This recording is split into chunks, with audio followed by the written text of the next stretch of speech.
tem o Estado e a evolução do pensamento do Marx sobre o Estado. Aquela parte final é uma parte que fala muito da crítica à religião, do ponto de partida dele para criticar Hegel, que é Feuerbach, e aí depois uma mudança, né? Ele virando o Hegel contra Feuerbach para tentar achar um método que não fique no empirismo, que vire positivista, né? Porque uma das grandes acusações contra o materialismo é o positivismo de todo, entre aspas, materialismo.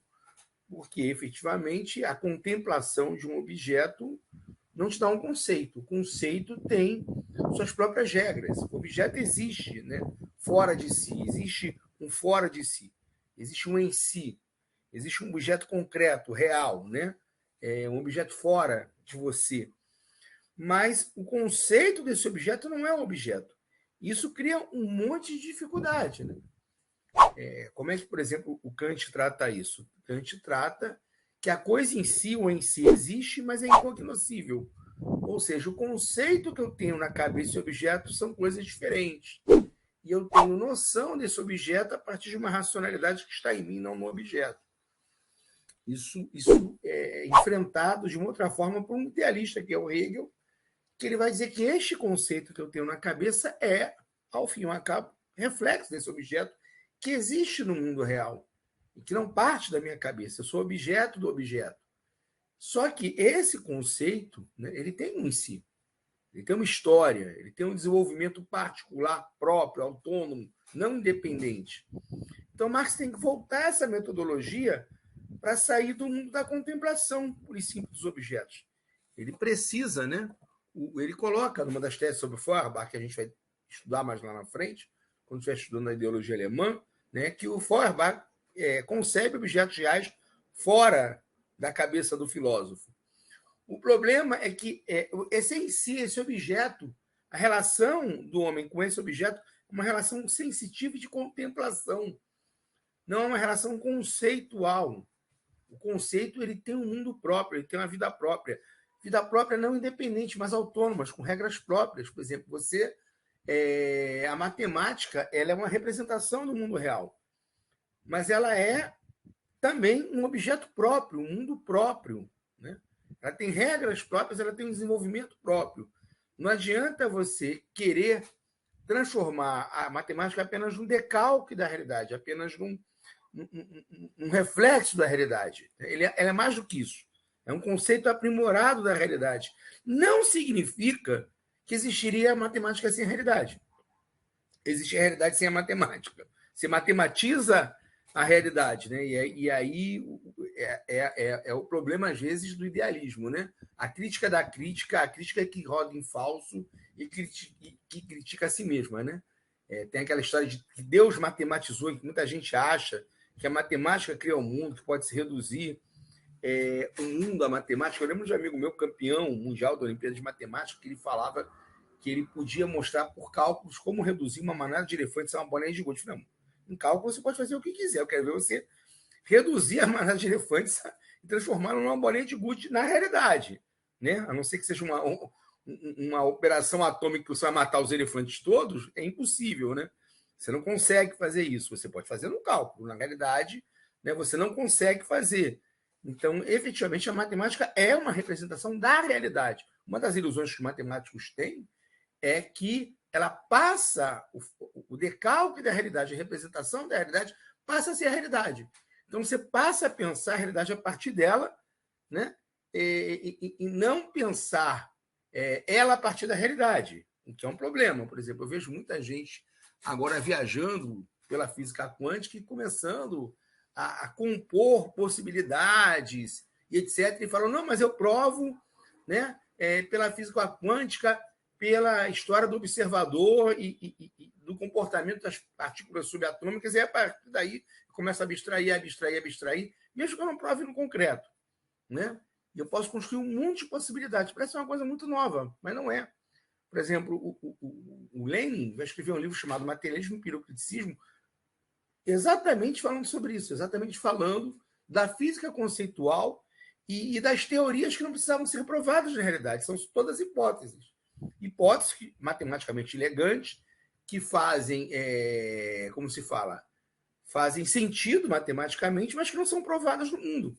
Ao fim e ao cabo, a prova do pudim é comê-lo. Né? Você precisa de um mundo material real sobre o qual se assentam todos os cálculos, né? Todas as teorias. Mas o Marx ele vai entender que esta teoria ela tem uma autonomia, essa teoria tem uma história própria, essa teoria tem desenvolvimento próprio. Então ele volta que ele precisa desse conceito dialógico, dialético, desse conceito que não está parado, desse conceito que está em movimento, desse conceito que é um conceito de um conceito que vive em eterna mudança, ele precisa para transformar esse materialismo num materialismo capaz de disputar com todos os idealismos, né? Então, é bem interessante isso, porque quando você conversa com matemático, físico, eles começam a divagar em hipóteses e eles provam, teoricamente, um monte de coisa, né? Como eu já falei para vocês, por exemplo, Descartes, né? Penso, logo existe. É a prova da existência de Deus. É a prova lógica da existência de Deus. Ele provou a existência de Deus? Não. Tem lógica? Tem. É um pensamento fechado? É. É concludente? É. É bonito? É. Ele é perfeito em termos de lógica? É. Ele conseguiu provar que Deus existe? Não. Não. Né? Provar a possibilidade de existência de algo não é provar que algo existe. Né? Provar a possibilidade de existência do Saci não é provar que o Saci existe. Né? Eu já vi gente com pensamentos engenhosos, mas que na verdade são sofismas. Né? Elas falam o seguinte: você não pode provar a existência de Deus, mas também não pode provar a inexistência dele. Bem, eu também não posso provar a inexistência do Saci, eu não posso provar a inexistência das fadas, eu não posso provar a inexistência dos duendes. Se não provar a inexistência de alguma coisa for prova da existência, eu posso provar qualquer absurdo. Eu posso provar que existe uma galinha de 3 pernas. Por quê? Porque ninguém pode me convencer que nunca na história houve, de repente, um observador que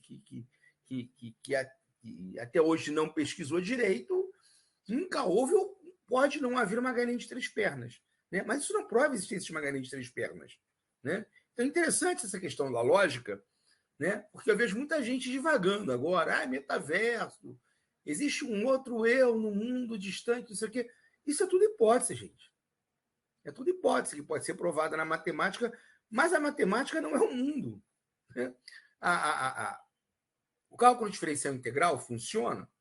Depende. Se você botar um foguete para viajar até a Lua, ele for lá e voltar, funcionou. Se ele explodir, não funcionou. A prova de que o cálculo diferencial integral são válidos é se o edifício vai ficar em pé, se a mina não vai desabar, se o foguete não vai explodir. Então tem que ser provado no mundo real. Não é tudo que eu coloco na teoria que efetivamente tem materialidade. Mas o Marx ele vai efetivamente olhar e falar: eu preciso desta teoria que dá autonomia e não independência para o pensamento, e diz que o pensamento tem regras próprias de funcionamento e as instâncias do pensamento têm autonomia e regras próprias de produção do seu pensamento para poder dar conta do mundo. Para eu falar sobre teatro, porque senão cai nessas coisas que são imbecis, né? Eu vejo um monte de gente que estuda antropologia, sociologia, dando palpite sobre teatro, sobre cinema, sobre cultura, mas nunca leu sobre cultura. Então parece que não tem uma regra à parte, não tem episteme à parte. Não foi isso que Marx falou. Então, se eu sei marxismo, o marxismo vira uma espécie de religião, tipo um religioso, um pastor que bota uma Bíblia debaixo do braço. Todo mundo conhece essa figura, né? Todo mundo conhece uma pessoa assim. É ignorante, não terminou o 2º grau, se terminou colando, sempre tirou nota baixa em tudo quanto foi matéria, matemática, física, química, história, filosofia, antropologia, não entende nada, nunca viu um filme, não conhece um ator, não conhece música, não conhece nada. Ele enfia uma Bíblia debaixo do braço e vira especialista em tudo. Vira especialista em tudo. É especialista em teatro, em música, em cultura, em sexualidade, ele entende de tudo. Está tudo na Bíblia. Infelizmente, tem muito marxista que é assim. Tem gente hoje na internet que sai falando sobre MPB, sobre bossa nova, sobre o samba, não conhece uma escala musical. Não entende nada da história da música popular brasileira. Não sabe de onde veio, para onde foi. Mas como sociólogo, antropólogo ou algum ólogo, sai dando opinião sobre tudo, né? E aí faz heterocronismo, inclusive, pega músicas do século XIX, músicas do século XX, e faz o julgamento delas de acordo com o século XXI, né? Como se a nossa sociedade fosse a mesma, no qual aquela música foi composta e sai condenando tudo quanto é música, né? Outro dia eu vi uma live assim, que eu fiquei roxo de vergonha alheia, que a pessoa estava defendendo que Garota de Ipanema, que o Tom Jobim e o Vinícius fizeram aquela música, e a Elo tinha 14 anos, mas eles não tiveram nada com a Elo. Eles escreveram, olha que coisa mais linda, mais cheia de graça, lá menina que vem que passa, que os dois eram pedófilos e que aquela música era uma demonstração de pedofilia. Ao mesmo tempo, essas mesmas pessoas dizem que senta, senta, senta, senta, senta, senta, senta, senta, senta, senta, senta, senta, empoderamento feminino. Aí eu não consigo entender realmente, né? Mas a questão não é essa, a questão toda é: essas pessoas conhecem realmente música, essas pessoas estudaram música, essas pessoas conhecem música. O que isso tem a ver com o marxismo? Tem a ver que o marxismo não é uma teoria hipostasiada que tem resposta para tudo. Se eu for opinar sobre teatro, eu tenho que estudar teatro. Se eu for opinar sobre literatura, eu tenho que estudar literatura. Se eu for opinar sobre um monte de coisa, eu tenho que estudar essas coisas. Eu não posso sair opinando porque, não, eu sou marxista. Eu li o Capital. Eu falei, tá, você leu o Capital, mas o que você entende de teatro? Né? Como é que você vai sair opinando? Você pode opinar que uma cena lá é racista, tá? Beleza. Vamos bater naquela cena que ela é racista. Mas você opinar, você virar crítico teatral, você não tem como. E às vezes as pessoas confundem a realidade com a representação da realidade. Né? São coisas diferentes. A metáfora da realidade é a realidade. Senão você reduz a obra teatral a um discurso político. O que isso tem a ver com o que eu estou falando? Tudo. Porque o Marx está pegando, ele tá falando, olha, essa teoria não é. Tanto que ele vai falar, quando vem os lassalianos, né, ele fala, olha, uma coisa eu sei, eu não sou marxista. O Marx inventou uma panaceia que serve para tudo. Ele inventou um método que é extremamente complexo, que diz que a realidade é fugídia, que diz que para entender a realidade você tem que analisá-la de maneira total, não totalitária. Né? Tem que analisar o todo complexo da realidade, né? As camadas concêntricas que vão se juntando. Você fazer a realidade, análise de uma conjuntura, essa análise é complexa beça. Às vezes eu fico fechado quando eu vejo, não vou citar nomes, analistas, fazendo análise dizendo vai ser assim, eu tenho certeza. Vai por esse caminho, vai por aquele outro caminho. Eu falo, mas isso não é marxismo. O Gramsci falava que os aspectos quantitativos e qualitativos da realidade eles se trocam de lugar com uma velocidade muito grande. Não dá para fazer previsão em longo prazo em política. Não dá. Né? É só lembrar agora, com o último governo do genocida, tinha gente dizendo que ia ter golpe. Com certeza. Ia fazer aquele xadrez e mostrava 2 mais 2, 4, e tá certo, e vai ser assim. E eu sei, porque eu tenho informação na Deep Web, o cacete é 4. E não acontecia, a pessoa nunca fazia autocrítica. A gente falava, não, errei, porra.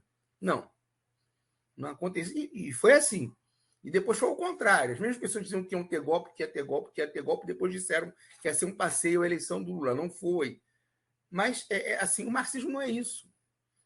Fazer análise marxista não é isso. Não é isso. Fazer análise marxista da guerra da Ucrânia. Aí eu sou a favor da Rússia. Tá, mas peraí, isso é análise? Não, porque a Ucrânia é um acampamento de nazistas, a Rússia tem que ir lá e matar os ucranianos todos. Isso não é análise marxista. Desculpe, mas não é. Não é. Você pegar os 18 mais de Bonaparte, você pegar a trilogia sobre outras classes de Marx, você não vai encontrar isso lá. Né? Você vai ter que ver qual é a composição das classes, como é que estão as frações de classes, qual é a conjuntura política, né? Qual é a conjuntura ideológica, o que pensam aquelas frações, como está organizada a classe trabalhadora dentro de cada país. Então, o Marx está ainda aqui tateando para essa nova metodologia. Essa nova metodologia que vai ser o que se chamará depois socialismo científico, porque ele vai sair de uma teoria que é conspiratória, de uma teoria dos grandes líderes, dos grandes heróis que realizam as coisas, né, em lugar da classe operária, representando a classe operária, por uma teoria da autoemancipação proletária. Isso já é um caminho. E o Estado está no meio disso. Primeiro a gente estudou a questão desse caminho que ele faz, né? Primeiro usando Feuerbach para bater no Hegel, depois usando Hegel para bater no Feuerbach, né? E fazendo uma coisa nova, o materialismo dialético é uma coisa nova, criando uma teoria nova, e aí ele vai ter que prestar contas também com ele mesmo. Né? Lá atrás, boa noite, Laura, boa noite, Júlio, boa noite, Flávio, boa noite, Vanisa, boa noite, Ana Cláudia, boa noite todo mundo. Né? Podem mandar a pergunta por aqui, boa noite, Kaique. Então, o que vai acontecer com o Marx? Né? O Marx ele é um jovem hegeliano. Quem viu aquele filme, né, o Jovem Marx, vocês vão ver que tem aquele artigo sobre o roubo de lenha. Mas o Marx ainda tem uma postura ali jovem hegeliana, elitista e ainda conspiratória, até certo ponto não conspiratória, mas uma ideia messiânica, né, de que os intelectuais é que vão realizar a filosofia no mundo. Então, ele olha para a sociedade alemã, ele olha para o Estado alemão e fala que aquele Estado alemão não realiza a razão. Isso já é uma cunha, uma separação em Hegel, porque o Hegel tem um sistema que é bem engenhoso, mas o Hegel se adaptou à sociedade prussiana, e é bom lembrar que o Hegel foi um professor remunerado do Estado, bem remunerado, um professor oficial. Então, o sistema dele não podia se opor ao governo prussiano, uma coisa bem interessante isso. Porque o Hegel, no primeiro momento, ele é muito entusiasmado com a Revolução Francesa, né? Muito, mas no segundo momento ele um pouco se assusta com os resultados do terror, né? O terror jacobino, né? Aquele terror que não tem limite, que varre a sociedade francesa, que prepara o caminho da Revolução Francesa. Fala-se muito da Revolução Russa, mas parece que a Revolução Francesa foi um passeio, né? Um domingo no parque. As pessoas chegaram, aqui, vamos mudar a França. Não foi, né, gente? Não foi. Se matava padre a pedrada no meio da rua. As damas de companhia da Maria Antonieta foram empaladas pelo povo em fúria. Os guardas que serviam a rainha tiveram a cabeça decepada.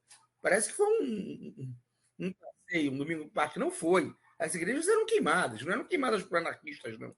Eram queimadas pelo povo em fúria. Né? Então, aquela revolução foi algo muito sério. Né? Algo muito sério. Tanto que o Marx se fala herdeiro dos jacobinos. Aliás, todos o comunismo francês se diz herdeiro dos sans-culottes, dos jacobinos, da ala mais ativa e mais revolucionária da Revolução Francesa. Então, esse Estado prussiano, né, o Hegel, ele, engenhosamente, ele vai construir o raciocínio dele de maneira que o Estado realize a razão, que o Estado realize a paz universal, que o Estado realize a harmonia. Então, vocês lembram, né? O espírito se desdobra no mundo e, engenhosamente, ele tem que, de alguma maneira, se realizar. E ele se realiza através do Estado. Então, a sociedade civil e a família, na verdade, são células do Estado. São estados em miniatura. A família, a vida familiar, privada, egoísta, na verdade, ela é uma miniatura do Estado e as pessoas só se realizam, só saem da vida mesquinha através do Estado. E a sociedade civil também é um conjunto, uma comunhão de interesses que só pode se materializar espiritualmente no Estado. E o Marx ele vai se afastar do Hegel, vai falar que não, que aquele Estado onde os interesses mesquinhos se defrontam, ele não realiza harmonia nenhuma. É impossível, né? Que a única forma de realizar alguma harmonia naquele Estado era o interesse de uma classe que estivesse contra o Estado. O Marx está meio caminho ainda do comunismo, ainda não chegou, mas ele já está olhando e está falando esse confronto de interesses que tem no Estado não realiza a razão universal, né? Embora ele ainda tenha como proposta para resolver a questão do Estado a intervenção política, a intervenção dos filósofos, a intervenção dos políticos que tenham um interesse à parte, leve interesse geral contra o interesse mesquinho. Então, o Estado ainda pode intervir, né? Ele ainda mantém alguma fé no Estado, embora ele diga, olha, essas classes que se confrontam no Estado não estão realizando essa razão universal. E a burocracia, que o Hegel acreditava que não teria lado, que seria algo neutro, né? Que como se fala, os servidores do Estado, né, incorporariam essa função e, através da incorporação dessa função, realizariam esse espírito do Estado para a nação, ele vai dizer que não, que inclusive essa burocracia vai se tornar um poder em si, e com interesses mesquinhos e próprios da burocracia. Então, essa burocracia não realizava nada. Marx chega a ridicularizar Hegel num ponto que o Hegel dizia que o Estado, o mais organizado e o mais pacífico possível, seria uma monarquia constitucional, onde, através, né, da razão personalizada no rei, você conseguiria estabelecer um equilíbrio entre as partes em conflito. Então, em vez de você derivar o poder do rei da representação das pessoas, você representa o poder do Estado através da pessoa do rei.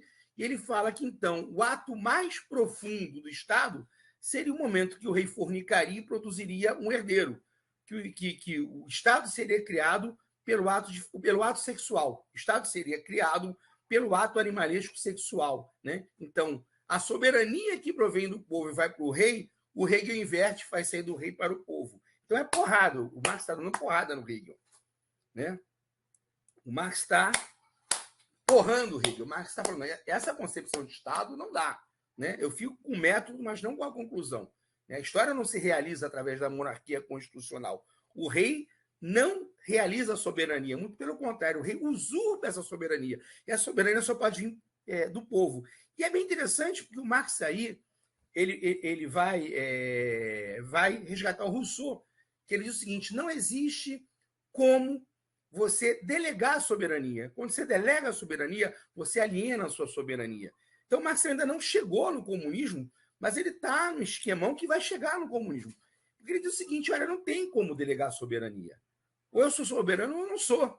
Quando eu delego a minha soberania, quando eu delego a minha razão, quando eu delego a minha participação para outra incondicionalmente, eu estou me alienando.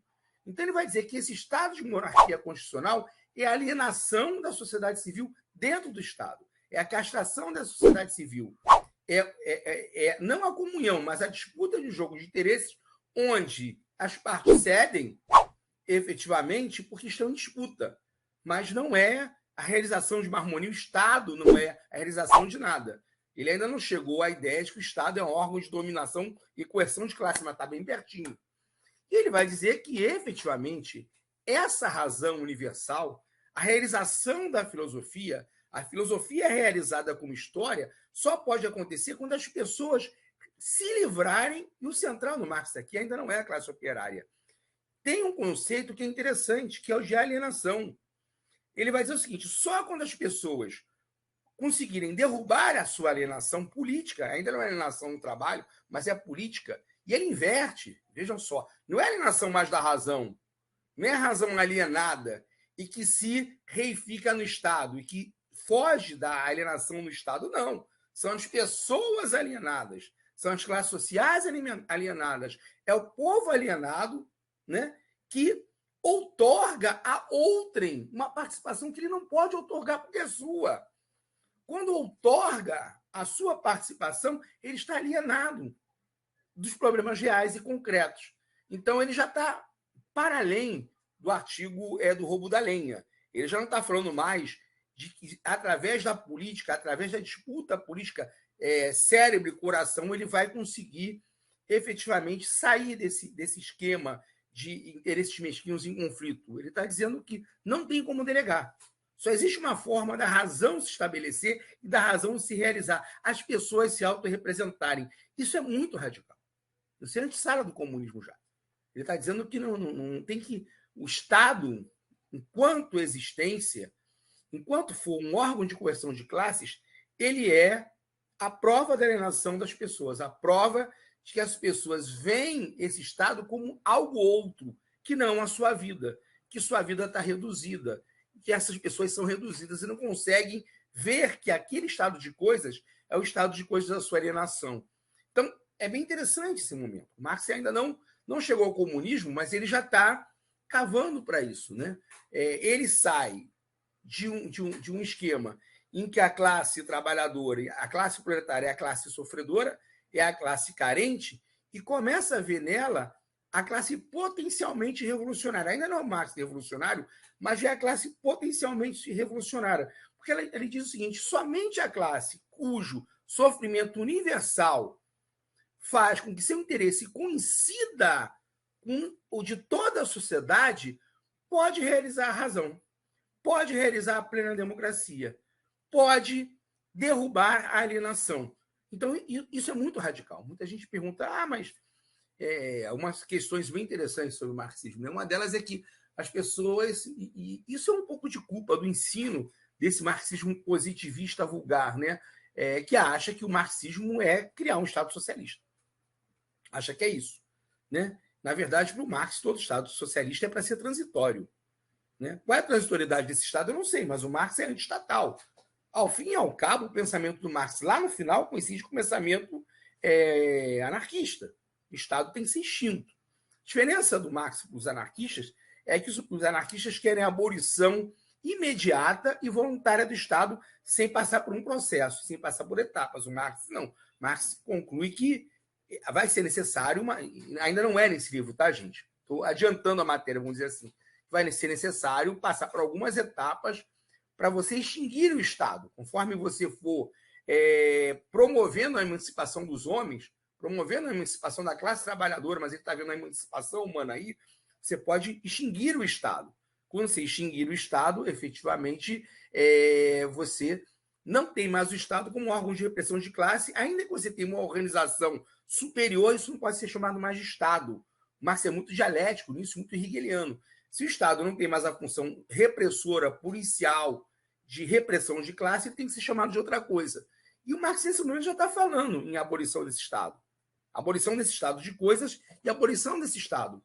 Uma democracia radical de massas que possa realizar todas as carências e possa suprir todas as necessidades de todos. Então, em primeiro lugar, o Marx nunca disse que queria um Estado forte. A esquerda sempre defendeu o Estado forte. Eu fico meio doente quando vejo essas coisas, porque assim, a gente está ficando demais e às vezes caindo em armadilha. Né?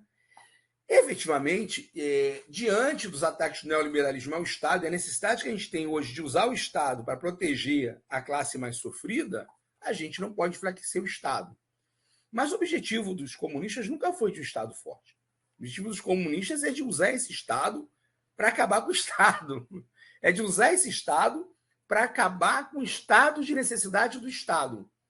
Vou usar o Estado para acabar com o Estado. Vou usar o Estado para acabar com a carência.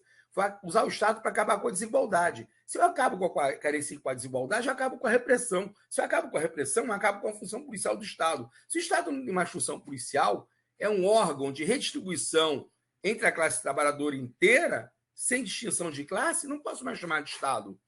Então, o Marx nunca falou, olha, eu quero um Estado forte. O homem se realiza no Estado socialista. Cuidado. Quem dizia que realizava a liberdade no Estado era Hitler, era o nazismo. O nazismo realiza a liberdade no Estado. Marx nunca teve essa ideia de realizar a liberdade no Estado. Né? Isso é uma bobagem imensa. Né? Então, muita gente fala, os marxistas defendem Estados fortes, defendem Estados fortes. Não, gente, a gente defende Estado forte em comparação com o liberalismo. Mas não é o objetivo do marxismo um Estado forte. Muito pelo contrário. O objetivo do marxismo é a extinção total e absoluta do Estado. Então é igual o neoliberal. Não, nenhum neoliberal quer acabar com o Estado, não, Fufim. O capitalismo não sobrevive sem Estado. O neoliberal quer um Estado forte contra o pobre. Ele não quer um Estado forte contra ele. Ele quer um Estado forte contra o pobre. Que seja o grande financiador do neoliberalismo, que dê porrada no pobre, que tem um pressuposto militar alto, um pressuposto da polícia alto. Quem acredita que o liberal quer um Estado fraco não entendeu muito bem qual é a jogada do neoliberalismo. O comunista realmente quer um Estado que desapareça. Não agora, mas quer um Estado que desapareça. Então, em primeiro lugar, o Marx era defensor de uma democracia ultra-radical. Ultra, em que as pessoas se autorrepresentariam. Mas de repente vai ter que ter eleição. Mas essa eleição tem que ser autorrepresentativa e não pode ser uma Câmara de Deputados ou de Senadores que se achem acima do povo. Tanto que na Comuna de Paris, o Marx elogia a movibilidade a qualquer tempo do deputado socialista. Então, se o deputado pisou na bola, não representa mais, não está trazendo mais resposta, tira e coloca outro. Isso depois de eleito. Vou lá, ó, você foi eleito por onde? Caxias. Ah, você não presta contas aqui, então tchau, vamos botar outro. A gente vai lá, se junta e você tá fora. Bota outro. Porque você não está se autorrepresentando. Não é eleição que você ganha uma carta branca em 4 anos para ficar ali num órgão que funciona como órgão mediador da luta de classes. Então você não precisa efetivamente dessa representação direta do povo, porque você precisa desta representação burguesa do povo, né? Esta representação, inclusive fictícia do povo, para que você fique ali mais ou menos condensando a luta de classes, dizendo, olha, nós temos uma democracia participativa aqui, a gente não precisa nada além disso. Então, em primeiro lugar, o conceito de democracia do Marx é extremamente radical, é de autorrepresentação popular, primeiro. Segundo, como Marx não via, não dizia que o homem se realizava no Estado, para o Marx nunca houve uma questão entre o coletivo, né? Júlio, não dá para entrar nessa de Roberto Campos, cara. Estou falando de uma coisa muito específica. Se eu for falar de ministro da Economia agora, vai degringolar aqui. Eu vou pedir que pergunta só sobre o tema. Se for sobre outra coisa, não dá. Eu vou degringolar aqui. Né? Em relação à questão individual, porque muita gente questiona. Né? Eu estava até hoje fazendo uma live para Portugal, com o meu amigo Fred Miral Jorge. E a gente estava discutindo essa questão do individual, né? Porque existe uma crença que no socialismo dane-se o individual. Então o indivíduo desaparece. Né? Tudo é o coletivo. Dane-se o individual. Então você vira cuidado, você não virar um mecanismo também. Você não virar uma porca, um parafuso do partido. E nunca foi essa a concepção do Marx. Nunca foi. Marx está falando de emancipação do homem. Emancipação é o conceito básico, é o leitmotiv do comunismo. Comunismo não é algo em si, não é algo que você vai construir. Eu lembro de um, eu não vou dizer o nome, eu vou contar os milagres, não vou dizer o nome. Que um amigo que eu perguntei na época de estudante, eu perguntei qual era o objetivo do comunismo. Ele falou que a sociedade comunista seria a sociedade quando todo o Partido Comunista dominasse o mundo inteiro, todo mundo fosse comunista. Eu falei, bem, isso é um pesadelo, né? Porque na verdade não é isso, nunca foi isso. A ideia do Marx nunca foi isso, né? Ter um partido que domine a humanidade toda, sei lá, de eterno. Nunca foi. Né? O Marx fala, inclusive, na autoabolição do comunismo. Ou seja, a gente chega através do socialismo ao comunismo, e quando chega o comunismo, a gente vai para outra coisa superior, que a gente não consegue pensar agora. Marx quer emancipar o homem. Então, o individual e o coletivo, para ele, não são contraditórios. Ele quer acabar com o estado de carência na mudança, para que o homem possa se realizar. Então, não tem para ele essa contradição, esse contradicto direto entre o coletivo e o individual. Na sociedade capitalista, que é a sociedade da carência na abundância, essa realização individual é para poucas pessoas. Né? Mas não dá, Júlia, assim, muito de boa. E se eu entrar nesse negócio, eu vou me perder. Vou focar aqui na aula. Eu não consigo. Realmente, essa aula ela é muito conceitual. Se eu for para outra coisa, eu me perco completamente. Assim, muito de boa mesmo. Não consigo. Eu confesso a minha incompetência. Então, assim, entre o individual e o coletivo, porque eu vejo muita gente com esse erro, acha que o comunismo é isso. Se tem um partido comunista, a gente está no comunismo. Em primeiro lugar, que isso é tosco. Né? Em segundo lugar, que isso não é marxismo. Em terceiro lugar, que isso nem conceito é. Né?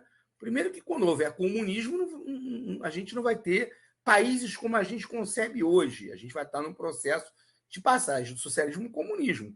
E a gente começa a pensar, então, em mitigar as fronteiras, né?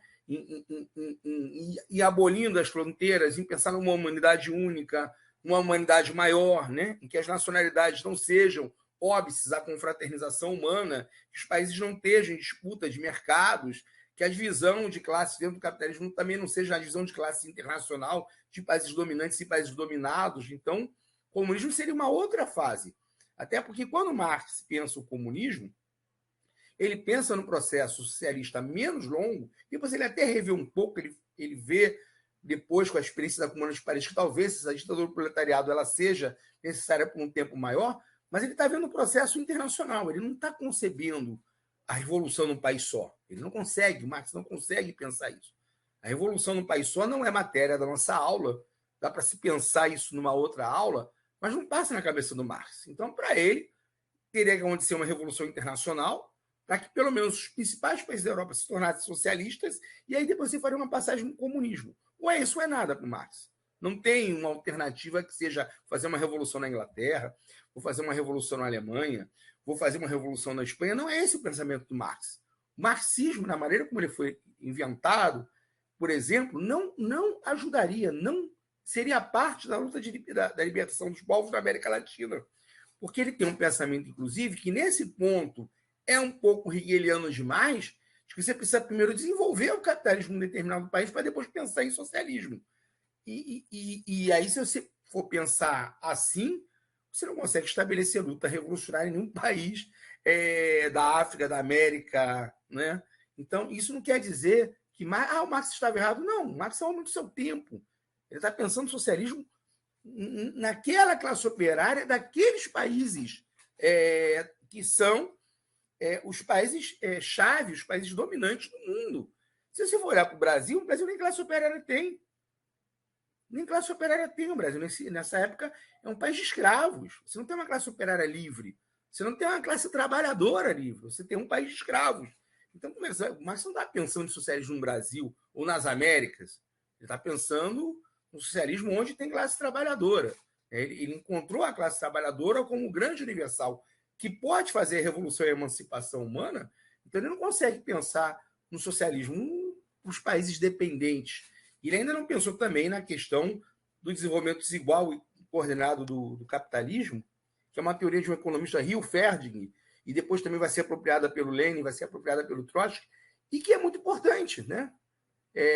Rui Marini, aqui no Brasil, todos, na verdade, são tributários desse pensamento marxista, né? Da dependência externa e desenvolvimento desigual do capitalismo. Quando o marxismo se apropria e cria essa teoria dentro da teoria marxista, desenvolvimento desigual e coordenado, o que é o desenvolvimento desigual e coordenado? Você pega uma obra do Marx, né, Resultados Futuros da Dominação Britânica nas Índias. Você vai pegar aquela obra e ele só falta bater palma. Da Inglaterra está enfiando a porrada lá na Índia. Porque ele acha que o sistema liberal da Inglaterra na Índia, vai acabar destruindo os estamentos, destruindo aquela coisa velha, carcomida, destruindo aquelas tradições, destruindo aquele projeto de velho mundo e abrindo as portas para se construir uma classe operária na Índia e um suporte para o novo mundo. O Marx ainda não consegue enxergar que o capitalismo consegue conviver com formas atrasadas e reacionárias, desde que elas não criam óbice a seu lucro. As caixas na Índia existem até hoje. O capitalismo vai se combinar com formas pré-capitalistas no mundo inteiro, desde que o topo da cadeia, né, o comando da cadeia seja capitalista. Então, por exemplo, a escravidão brasileira foi uma escravidão inserida dentro de um contexto de exploração capitalista. O capitalismo consegue conviver com isso, e o Marx ainda não conseguiu enxergar. Né? Gente, ele está em 1848. Né? A genialidade dele, ele não é Deus, ele não é onisciente, ele não é onipresente, ele está cuidando dos problemas do tempo dele. Mas, sem Marx, não tem depois teoria do desenvolvimento desigual e coordenado. Tá? Ele vai olhar e vai falar assim, achei aqui a classe universal, a classe sofredora universal. Mas essa classe sofredora universal não pode ser só classe sofredora.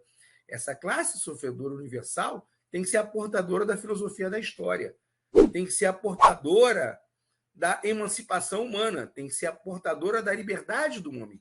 Marx não está falando de conquista só do Estado. Marx está falando de emancipação humana. Não há no pensamento marxista contradição entre individual e coletivo. Insisto, não há no pensamento marxista contradição entre individual e coletivo. Vou dizer novamente, não há no pensamento marxista contradição entre individual e coletivo, porque o homem do socialismo não se realiza no Estado comunista. O homem do comunismo se realiza numa sociedade em que vai se abolir, inclusive, o trabalho como a gente vê ele hoje. Marx diz que o trabalho numa sociedade comunista tem que ser algo tão novo e tão prazeroso que não seja chamado de trabalho.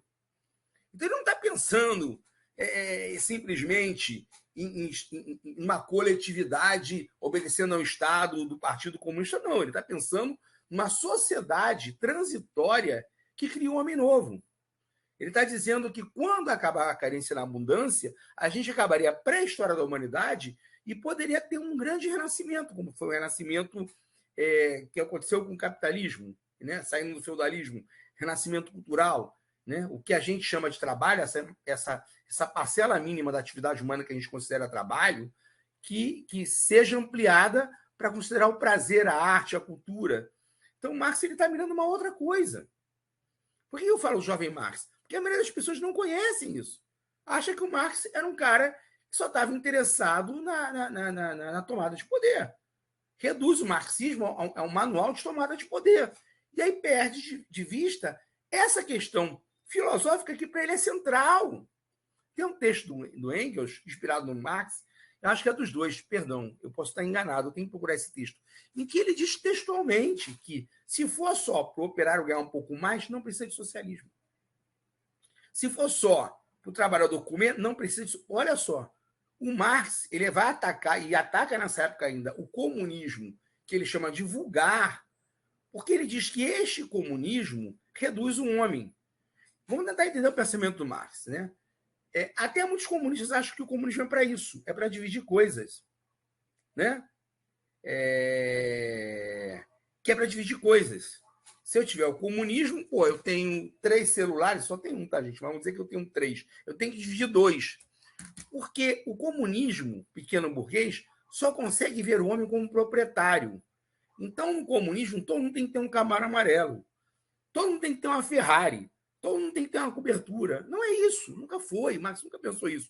Quer dizer, então, que o comunismo vai ser distribuir pobreza? Não, também não. Você tem que ter uma sociedade da abundância para que as pessoas não estejam passando carência. Isso está pré-combinado, tá? Isso está pré-combinado, mas claramente, é a sociedade da abundância. Tem que ter abundância para todo mundo. Não ricos e pobres. Ricos e pobres vai continuar a ser capitalismo. Mas tem que ser sociedade da abundância para todo mundo. Uma sociedade da abundância em que os valores sejam mudados.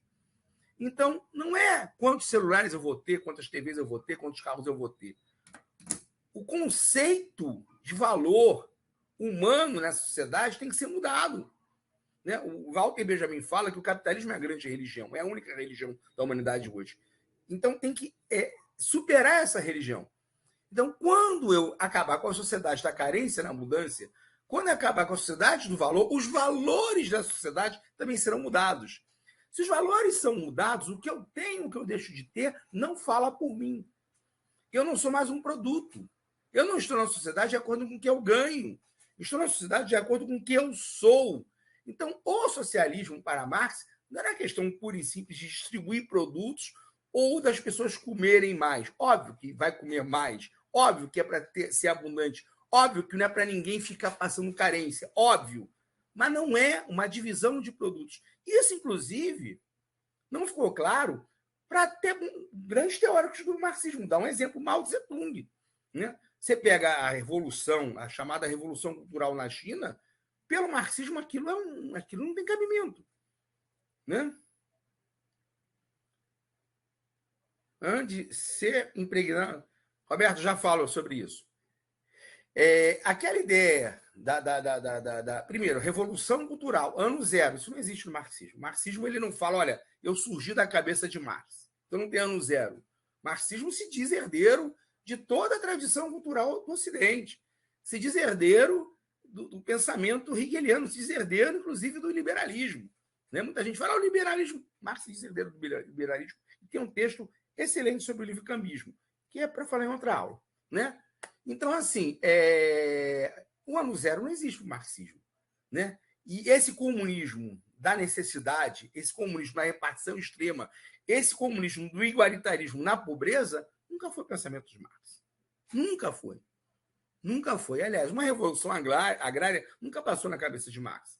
Ele sempre pensou que o Estado, você teria que desenvolver as forças produtivas de um país para poder ter uma sociedade moderna que você fizesse uma revolução. Com a possibilidade desses conceitos serem impregnados na sociedade, da mesma maneira que os conceitos capitalistas foram impregnados na nossa cabeça.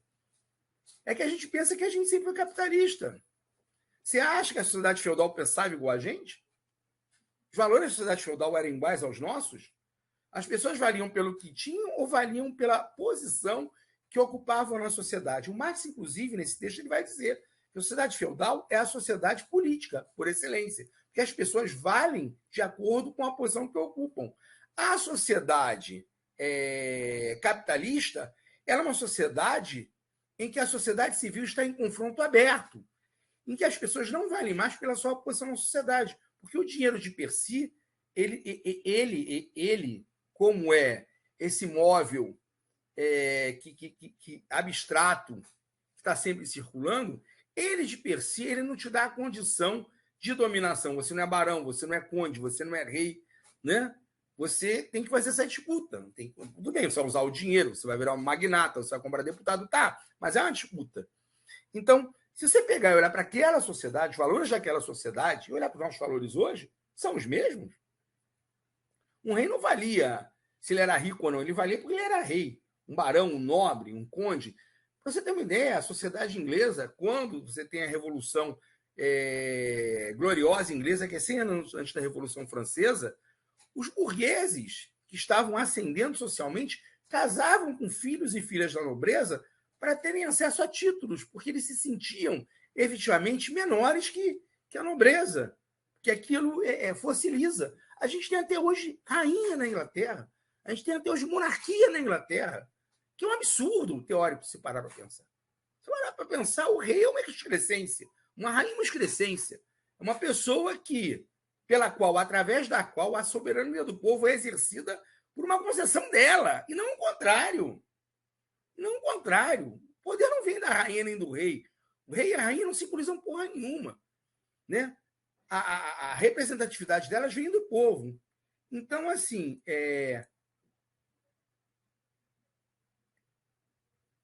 parece invencível porque a gente está dentro do capitalismo. O pensamento dominante de uma sociedade é o pensamento da classe dominante da sociedade. Então, eu não tenho como fazer como o Barão de Munchausen e eu me pegar pelo cabelo e sair da sociedade capitalista e pensar fora dela. Mas não é impossível. Desde que a gente derrube materialmente a sociedade capitalista e construa uma outra sociedade, é possível construir um outro pensamento.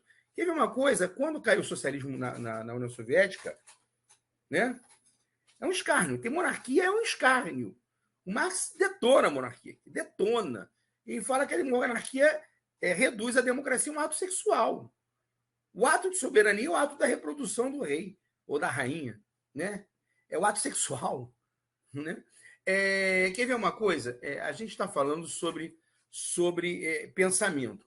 Se você pegar na sociedade socialista, do socialismo realmente existente, com todos os defeitos, se você for ver, se você teve a convivência com alguém que morou lá, viveu lá, ou que veio de lá, você conversa com eles, né? Como você não tinha essa diferenciação de classe, como a gente tem aqui no Brasil, a visão deles de mundo era diferente. Uma questão bem concreta. Você já conversou com um médico cubano? Eles ficam assustados quando eles veem a medicina no Brasil. Eles não conseguem conceber como a medicina pode ser uma forma de ganhar a vida. Ganhar a vida que eu falo é de ser rico, de ser algo privado, de ser algo que alguém pode se apropriar. Para a gente introdutor acha que é normal. Né? Você tem uma sociedade que é quase um grêmio das antigas, por isso que não querem que se tenha muitas faculdades de medicina, por isso que tem prova de validação de título, por isso que tem que ter pouca faculdade de medicina, e a faculdade de medicina tem que ser R$7.000 por mês a mensalidade, se não for pública. Por isso que para passar na faculdade pública de medicina acaba sendo só elite, só passa o pobre por cota, né? Porque isso mantém uma sociedade que é quase de castas em relação à medicina. Então, no Brasil só tem medicina quem tem condições de pagar. A medicina é uma forma de você entrar numa classe social maior, uma classe média realmente. O médico no Brasil realmente é de classe média. Não é como muita gente empreendedor acha que é. Né? E para a gente isso é normal. Se perguntar para o cubano vai estranhar muito, assim, mas como assim? Porque tem tanto médico em Cuba que ninguém vai enriquecer com medicina em Cuba. Né? Era só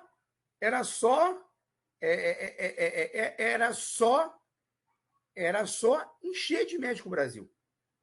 E ninguém ia poder mais explorar sua clínica particular.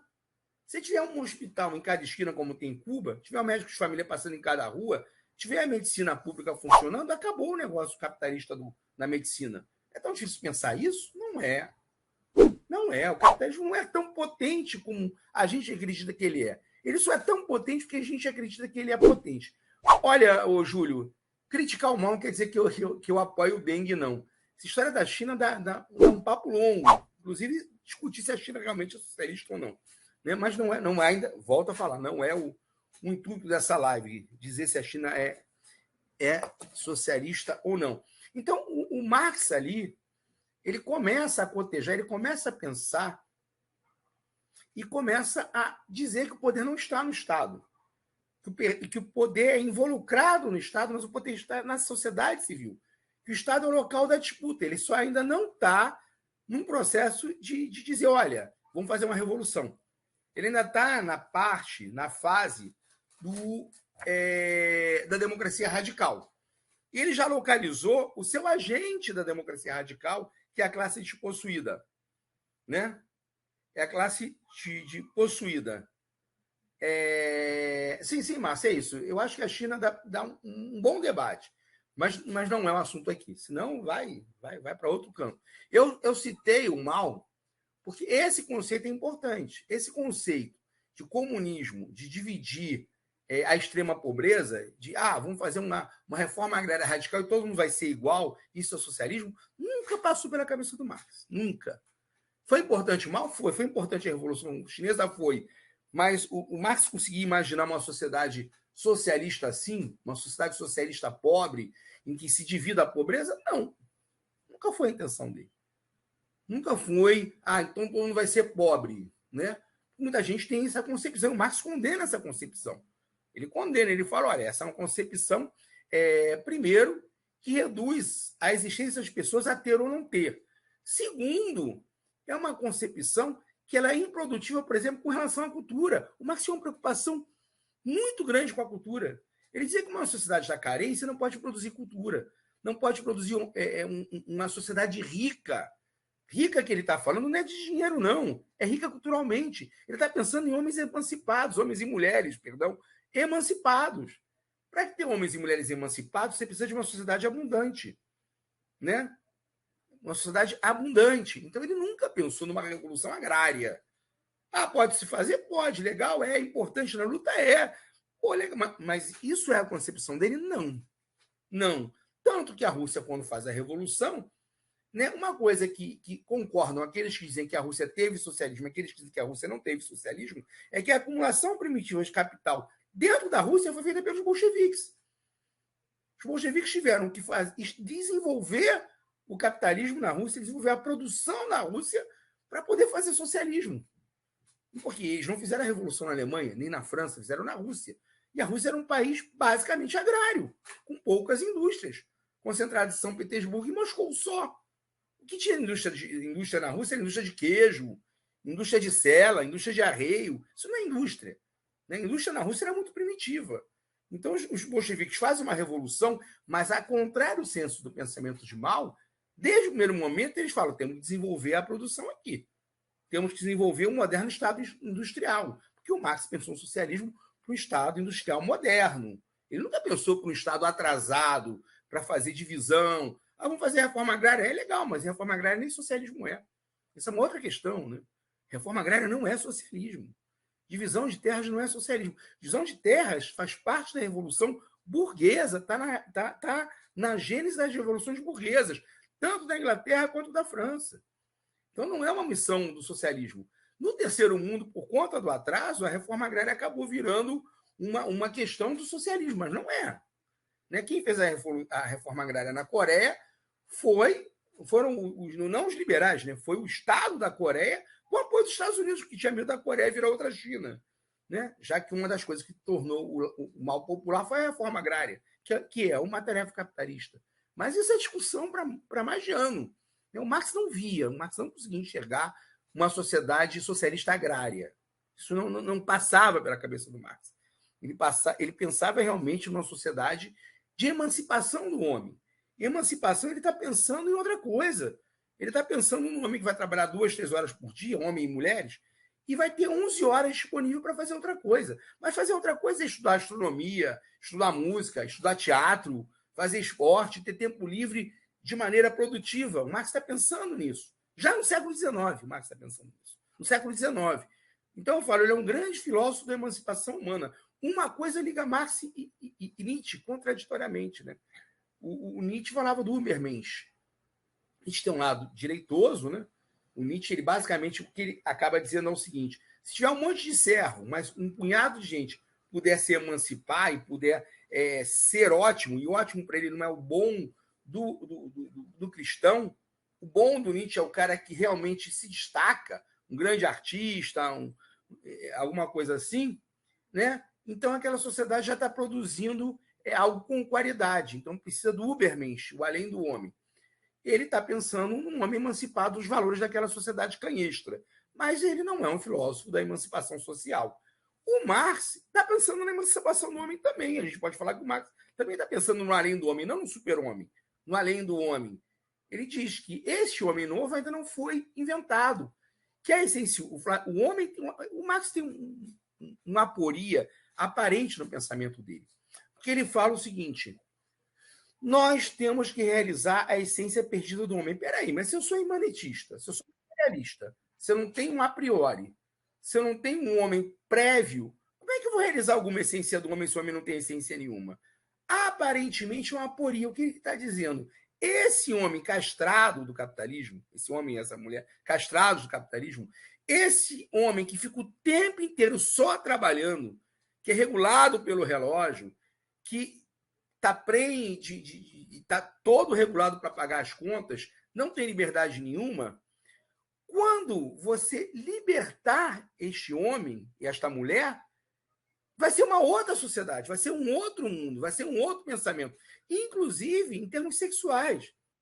Como assim, Ponciano? Marx falava sobre isso também. Peguem lá a origem da propriedade privada da família do Estado, em que ele diz, né, que quando se atacam os comunistas, se fala assim: então quer dizer que quando tiver comunismo, eu vou ter que dividir minha mulher com todo mundo. Primeiro, Marx e Engels vão falar assim: mulher não é uma propriedade. Então você não vai dividir nada porque ela não é sua, né? E segundo, esses valores culturais, esses valores morais são próprios do capitalismo, por exemplo, o casamento, esses valores serão afrouxados. E se a pessoa não tem mais a possibilidade de morrer de fome, e se a pessoa pode realizar a sua essência, se a pessoa pode dizer o que quiser da sua vida, ela não vai estabelecer uma relação, a mulher com a mulher, um homem com homem, a mulher com homem, tanto faz, por questões materiais. Ela vai ficar com uma outra pessoa, ela vai ter relações com outra pessoa, vai se casar, não vai se casar, porque ela quer, e não porque está premida por condições materiais. Então, assim, a moral para o Marx e para o Engels não é a moral do capitalismo, nem a moral depois recuperada, proletária. Até o Trotsky caiu nesse negócio. Eles falaram: eu não sei como é que vai ser a moral do futuro. As pessoas façam com o seu corpo o que quiserem. Né? Não vão estar mais premidos pela situação que vivem, e não vai ser um prostíbulo. Porque a prostituição é uma condição em que as pessoas estão colocadas por uma miséria, tanto a miséria material quanto a miséria moral. Quando você tem uma sociedade de livres produtores associados e que ninguém está premido por necessidade, que todas as pessoas têm acesso à educação, têm acesso a uma boa condição de vida, ninguém vai se prostituir. Se a pessoa quiser transar com todo mundo, o problema é dela. Isso também não vai ser um valor, porque as pessoas vão ficar tomando conta umas das outras. Então, assim, o pensamento marxista é muito libertário. Né? Você pegar, mas o Lenin falou que cuidado para não cair como é que é? Um bordel burguês. O Plato escreveu um texto sobre a moral proletária. Tá, mas isso não é Marx. E nem o Marx pensaria isso. Né? O texto do Engels é poderoso. Ele fala: olha, como vai ser a sociedade futuro moralmente? Não sei. Não sei. Vai ser uma sociedade em que as pessoas não vão estar mais em privação, em que vão poder viver sua vida com liberdade, sem os antolhos religiosos, sem a moral puritana. Então, cada um vai fazer do seu corpo o que quiser. Né? O que vai rolar disso? Não sei. É muito difícil eu pensar numa sociedade que não existe. O Engels fala: não dá para pensar na sociedade do futuro. Mas vai ser uma sociedade com uma outra moral. Né? Então, essa coisa puritana que aparece em alguns teóricos do marxismo não tem nada a ver com Marx, não, tá? Embora não seja essa obra aqui, mas é só para vocês terem ideia de como Marx está pensando no sentido geral de emancipação humana. Ele não está pensando só em vou chegar ao Estado. Então, em 1844, que é quando esse texto, até onde esse texto vai, né? mormente, principalmente lá na introdução que eu falei na semana passada, comprei essa aula da semana passada, o Marx vai construir essa crítica visceral ao Hegel, visceral, destrutiva ao Hegel, destrutiva, vai partir da questão da alienação, vai começar a elaborar uma ideia de democracia radical. A gente poderia até falar em revolução permanente, né? Em revolução permanente, porque essa democracia radical só vai existir se efetivamente o tempo inteiro as pessoas estiverem partícipes desse poder real, né? O tempo inteiro, as pessoas pensando na sua vida como um todo, tomando conta da sua vida, tomando conta do seu mundo, né?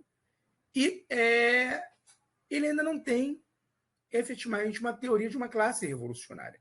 Ele não consegue ainda ver o proletariado como esse fator de autoemancipação, como essa classe que, por si mesma, pode empreender o caminho de uma revolução e pode destruir o edifício da sociedade. Mas é bem interessante as conclusões que ele chega, né? Ele destrói a concepção de Estado de Hegel. E ele ataca essa ideia de Estado harmonioso. Ele mostra que a sociedade civil é onde realmente a sociedade se desdobra, é onde está o conflito. O Estado é como a caverna do Platão, onde ficam as sombras. Você olha ali, então as sombras dos confrontos que existem na sociedade. Se você quer entender, por exemplo, o 8 de maio, tem que olhar para a sociedade brasileira, não para o 8 de maio em si. Você tem que ver como é que estão organizadas as frações da classe, como a gente está atrasado a nossa organização, como a nossa consciência de classe ficou precária, como a direita avançou sobre as parcelas da classe trabalhadora que deveriam ser revolucionárias e hoje não são, e hoje servem, inclusive, ao nazismo. Né? Então, se você não olhar para a sociedade civil em confronto, ficar olhando só para o Estado, você vai ficar olhando as sombras. Você não vai ficar olhando onde está a disputa. O Marx já localizou onde está a disputa. Ele só não chegou à conclusão revolucionária. Ele chegou a uma conclusão pré-revolucionária. Né? Primeiro, ele ataca essa ideia de que o Estado é harmônico. Primeiro, ele ataca essa ideia de que a burocracia consiga estabelecer uma harmonia entre as classes. Ele vai atacar a ideia absurda de que um monarca representa o Estado ou representa a soberania. Ele vai bater firmemente na ideia de que cada vez que você abre mão da sua soberania é uma alienação e você não tem como recuperá-la, a não ser recuperando de maneira efetiva, tomando ela de volta. E, então, ele ali já está começando a prestar contas, começando a virar as costas aos jovens hegelianos, já está em confronto com as ideias dos jovens hegelianos, está, né, em germinação de algo novo. Ele ainda não foi para a França, né? O Marx vai ser perseguido, né? A vida do Marx é uma desgraça só. Né? Muita gente fala, o Marx ele perdeu 2 filhos por fome. Parece que ele foi um péssimo pai, né? Tem umas biografias horrorosas do Marx que não param para pensar na opção que ele fez, né, pelo proletariado. O Marx é filho, ele teve uma pequena fortuna quando o pai era um funcionário do Estado na Prússia e conseguiu, né, a Renânia, melhor dizendo, né, ele conseguiu uma pequena fortuna quando o pai morreu. Marx recebeu uma pequena fortuna e gastou toda a fortuna, não só com ele, mas ajudando outros exilados. Marx era um exilado político. Né? Vai ter a Revolução de 1848 e o Marx começa a ser perseguido em tudo quanto é país. Ele é expulso da França, ele vai para a Bélgica, ele é expulso da Bélgica. Em todo o continente europeu, Marx não podia ficar. O único local onde Marx conseguiu ficar foi na Inglaterra, que não é considerada a Europa continental. Em toda a Europa continental, Alemanha, Holanda, Bélgica, França, onde ele pisasse, ele tinha mandado para ser preso ou exilado. Então, as condições de vida do Marx eram precaríssimas. No filme Jovem Marx tem isso. Ele buscando emprego como carteiro. Né?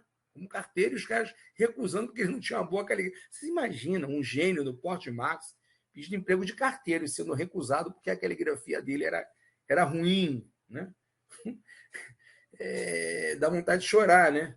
Tem um momento em que ele recebe um dinheiro, não sei se é da correspondência ou é o Hegel que mandou o dinheiro, que ele até vai comprar lagosta para comer, porque eles estão passando fome, né?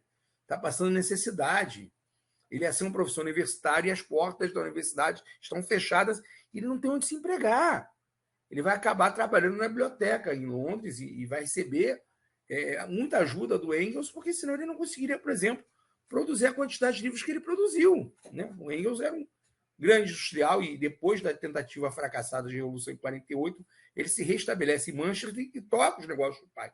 Depois, mais velho, ele parece que sai dos negócios, o pai falece, eu acho que não sei se ele vende, vai viver de renda, mas o Engels foi um grande industrial, né? Então, parece que o Marx era um cara que queria que os filhos morressem, não, ele era um revolucionário perseguido, ele era um membro foi inclusive fundador da Primeira Internacional, participou da Liga dos Justos, da Liga dos Comunistas, ele é um cara proibido de parar nos países, e aí ele começa realmente a ver o comunismo real, né? Esse comunismo que ele vai chamar de comunismo vulgar, comunismo primitivo, comunismo precário, que ele condena, ele vai conseguir superar essa fase vendo o comunismo real, né? Ele fala, o comunismo é um movimento real dos trabalhadores, a fração mais destacada do proletariado. Mas ele só vai ter essa conclusão quando ele sair da Alemanha e for até a França. Quando ele estiver na França, ele vai ter um contato com a classe operária mais avançada da Europa. E aí ele muda o pensamento dele, né? Sim, sim.